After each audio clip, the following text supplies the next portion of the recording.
Masechet Souka, traité Souka, Daf Yud Aleph, feuille numéro 11 à la deuxième ligne, la Mishnah Harina.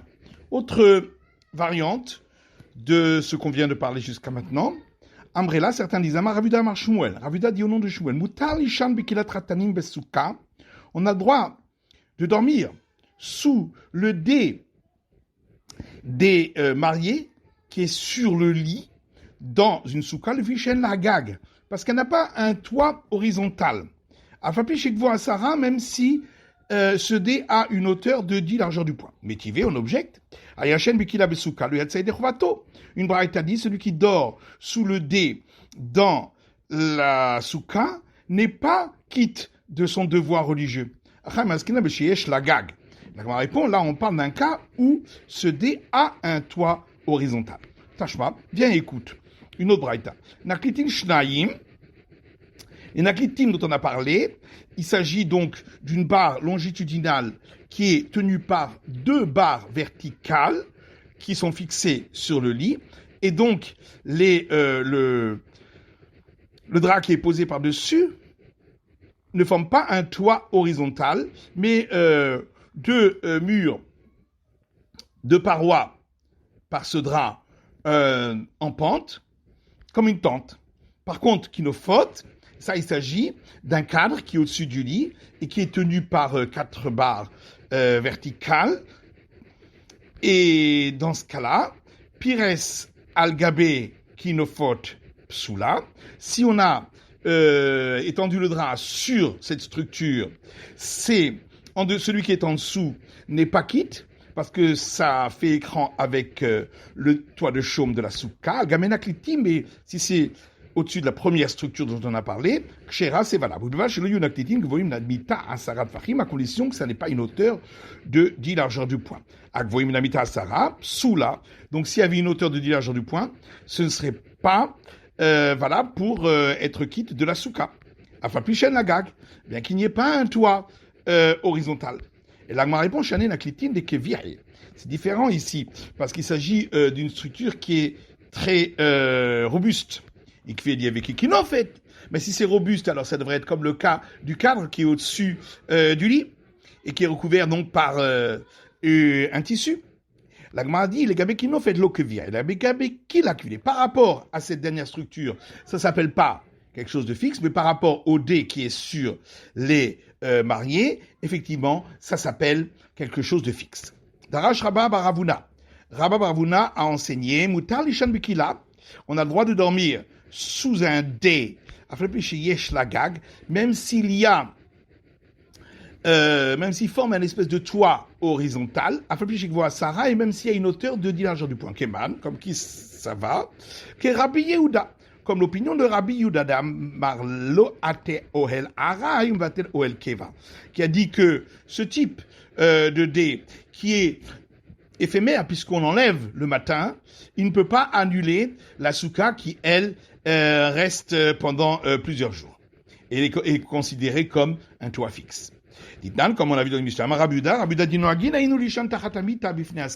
avions l'habitude de dormir sous un lit dans la souka, devant les sages, et ils ne nous ont rien dit.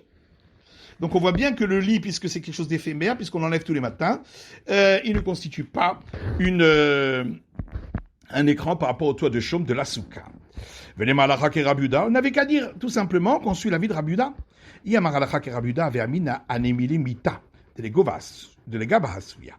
Si on avait dit simplement qu'on suit l'avis de Rabuda, on aurait pu croire que c'est uniquement par rapport au lit, parce que le lit, il est fait pour être dessus, et non pas pour protéger ce qui est en dessous. Avalkila deletocha asuya. Par contre, dans le cas du dé, qui est fait pour recouvrir ce qui est en dessous, et malo, j'aurais pu croire que non. Kamash Palan, c'est pourquoi on vient rendre compte que même dans ce cas-là, on suit l'avis de Rabuda. Tama de Rabuda, deloati ou el ha'im vatel ou el keva. Et que l'avis de Rabuda, c'est que une structure qui est faite pour être enlevée et qui est donc éphémère, n'annule pas la structure qui est fixe pour un temps beaucoup plus long comme celle de la souka.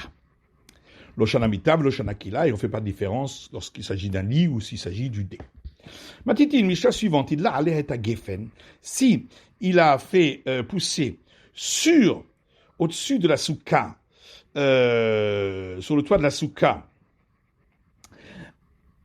une vigne grimpante, veta dalahat, ou une plante grimpante de courge, veta kissous, ou du lierre, vesiker al gaba. Il a posé le chaume par-dessus. Sous là, c'est pas valable parce que ces feuilles grimpantes sont pas considérées comme valables pour le toit de chaume puisqu'elles sont encore rattachées au sol. Mais si le chaume qui était valable était plus nombreux, était majoritaire, dans ce moment-là, c'est annulé dedans. Ou bien si il a coupé les branches pour que ça ne soit plus rattaché au sol, dans ce cas-là, hein, c'est valable. Zéaklal. Voilà une règle.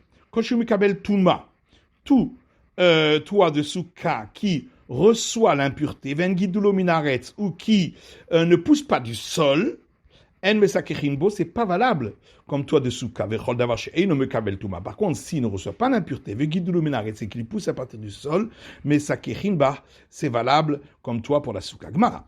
Yativ Rav Yosef Kameh de Ravuna. Rav Yosef était assis devant Ravuna, Yativ et Kamar. Alors qu'il était assis, il a dit, O Sheketzatan Keshera. La Mishnah donc dit que si on a sectionné les tiges de la plante grimpante, c'est valable. Amarav Tzech le Narnea. Mais Rav a dit qu'il faut encore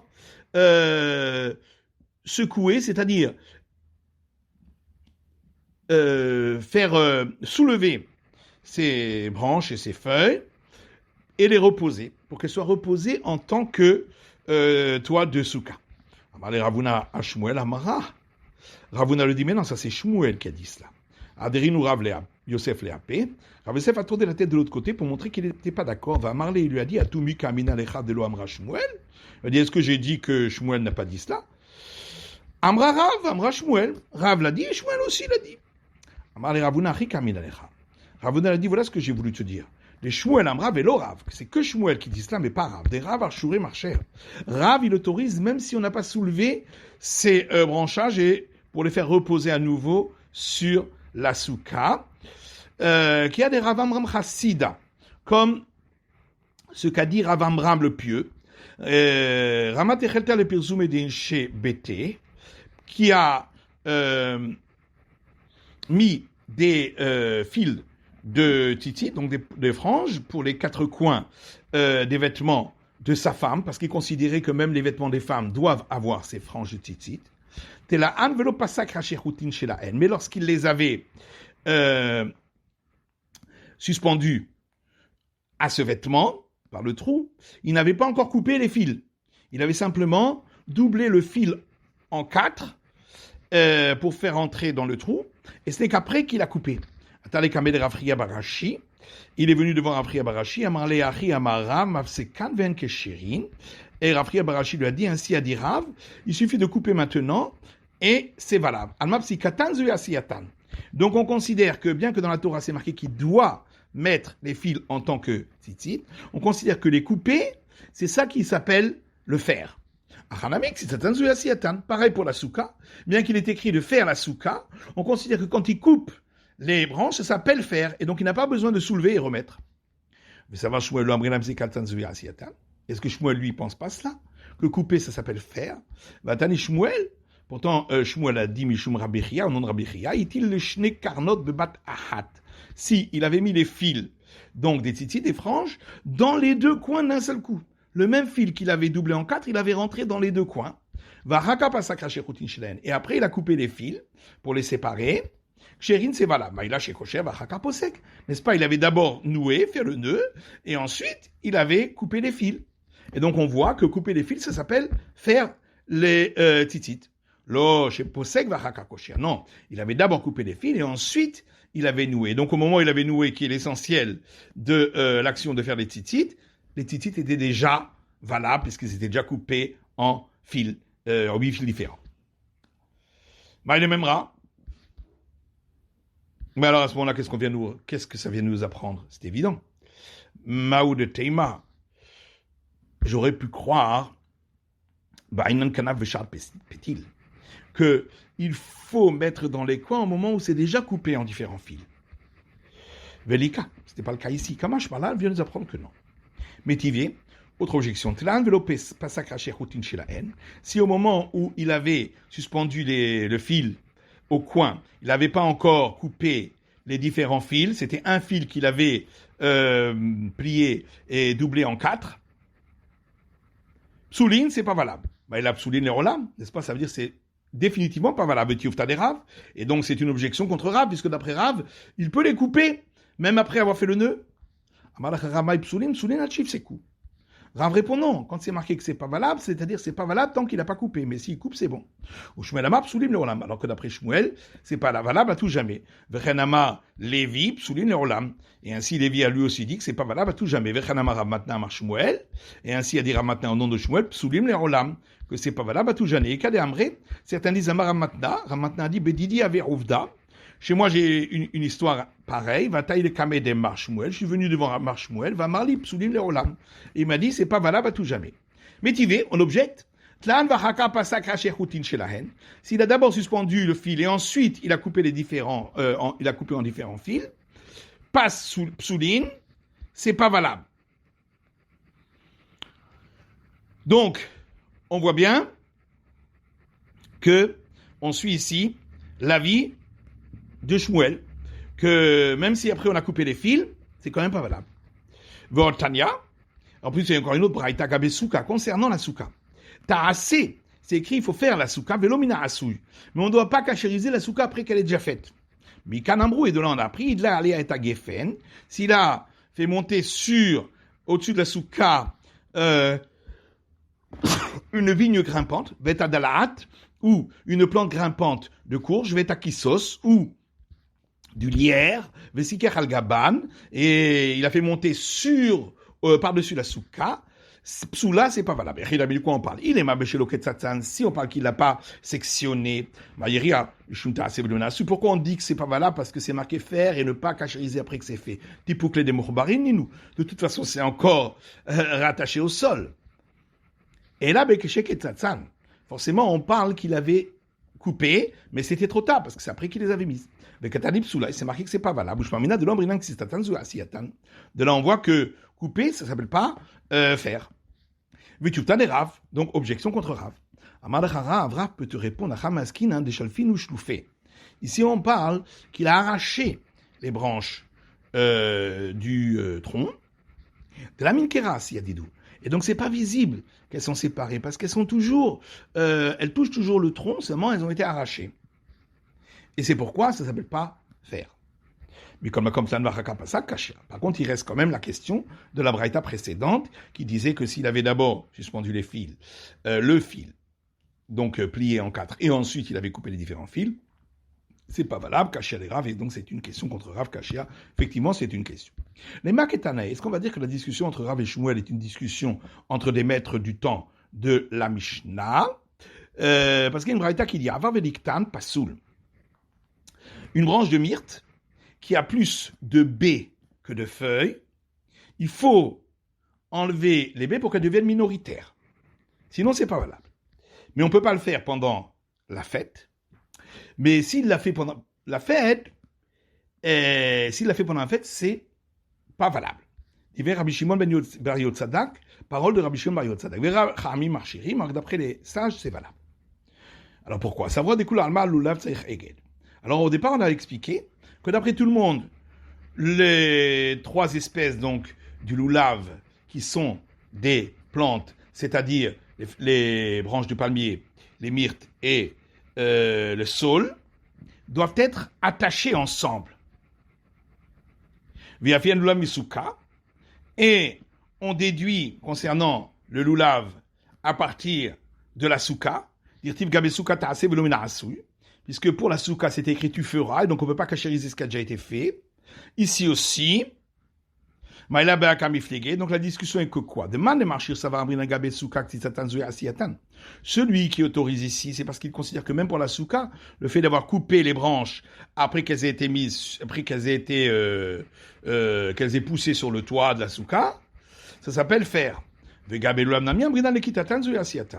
donc pour le lulav aussi, enlever les baies, même si c'est après qu'on avait déjà attaché les branches ensemble, ça s'appelle quand même faire. On m'a dépassé, c'est celui qui dit que c'est pas valable. Ça va l'ouamridan gabe souka, que c'est tatan zue asiatan. Pense que pour la souka, on dit pas que couper, ça s'appelle faire. Et pour le love aussi, enlever les B, ça s'appelle pas faire. Non, de coup, on peut dire que d'après tout le monde, pour la souka, sectionner n'est pas considéré comme faire le toit de chaume. Ici, la discussion est de savoir est-ce que le lulav, on l'apprend de la souka. Celui qui autorise, dans notre cas, nous, c'est parce qu'il pense qu'on ne déduit pas le lulav de la souka. Celui qui dit que c'est pas valable, c'est parce qu'il apprend le lulav de la souka. Je peux dire autrement. Si effectivement on considérait que le lulav doit, il faut attacher les différentes branches, d'après tout le monde, on aurait déduit le lulav de la souka. Et ici la discussion est la suivante. L'un pense qu'il faut attacher les différentes branches et l'autre pense qu'on n'a pas besoin. Et c'est une discussion qu'on a vue déjà chez les maîtres du temps de la Mishnah, des Tanya, parce qu'il y a une braïta qui dit Lulav ben agoud ben sheno agoud kasher. Le lulav, qu'on ait attaché les branches ensemble ou pas, il est valable. Rabbi d'Omer, kasher, agoud kasher, sheno agoud pasoul. Rabbi Uda lui dit si on a attaché ensemble, c'est valable, si on n'a pas attaché ensemble, c'est pas valable. Maïta mad Rabbi Uda. Et quelle est la raison de Rabbi Uda? Il apprend par similitude des termes prendre à partir du bouquet d'hysope qu'on a utilisé pour mettre le sang du sacrifice pascal après la sortie d'Égypte, au moment de la sortie d'Égypte. Ktivatam, puisqu'il est écrit là-bas, et vous prendrez un bouquet d'hysope, il est écrit ici, et vous prendrez pour vous le premier jour de la fête, le lulav, etc. De la même manière que là-bas, il s'agissait d'un bouquet, donc attaché ensemble. Afkan Abi Bagouda, ici aussi, c'est un bouquet, il faut attacher ensemble. Verabadan et Kicham et le Kichal et Alfinan, alors que les sages, eux, ne font pas cette déduction par similitude des termes prendre. Kemanazar et Tanya, comme qui va cette braïta qui dit Lulav mitzvah le ogdo. Le lulav, c'est une obligation religieuse d'attacher les branches ensemble. Vimlo egdo kacher, mais s'il ne l'a pas fait, c'est valable quand même. Rabiuda, si c'est Rabiuda, qui le egdo amay kacher. S'il n'a pas attaché ensemble, pourquoi c'est valable? Parce que c'est une obligation. Irabananama mitzvah. Et si c'est les sages, alors pourquoi il y a donc une obligation ici de le faire? Même a priori, puisque eux ne font pas la déduction par similitude des termes. Leolam Rabanan. Effectivement, c'est l'avis des sages. Et pourquoi il faut le faire? Parce qu'il est écrit Zekeli vanveu. C'est mon Dieu et je l'embellirai.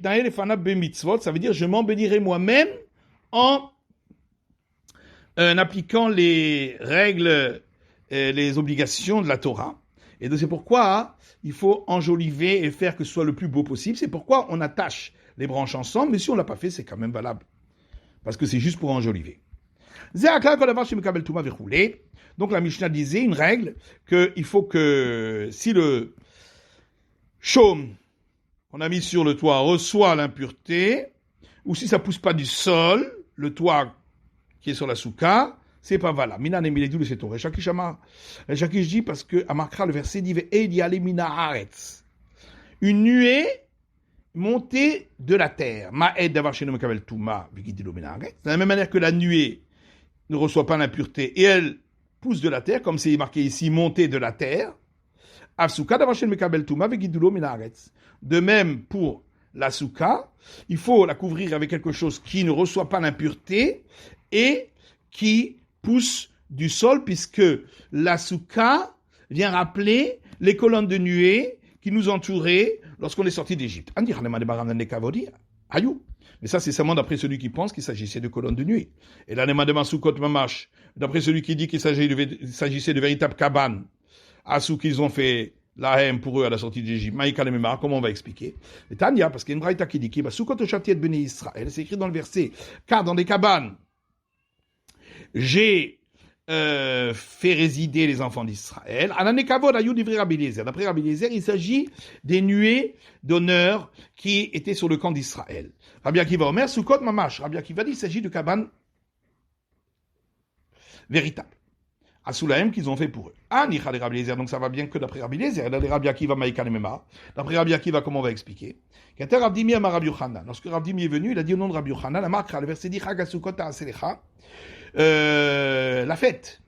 Des cabanes, tu feras pour toi. Makish Souka le Hagiga. On a donc juxtaposé le cabanes avec le sacrifice de la fête. Ma Hagiga d'avoir chez le Mekabel Touma. De la même manière que le sacrifice de la fête ne reçoit pas l'impureté, puisque c'est un animal vivant qu'on va offrir en sacrifice. Mais Gidulo Minaretz. Et il pousse du sol, puisqu'il se nourrit du sol. Afsuka d'avoir chez le Mekabel Touma. Mais Gidulo Minaretz. De même, la souka doit être quelque chose qui ne reçoit pas l'impureté, ce qui la recouvre, et qui pousse à partir du sol. C'est la fin de l'étude du Daf Yud Aleph de la feuille numéro 11.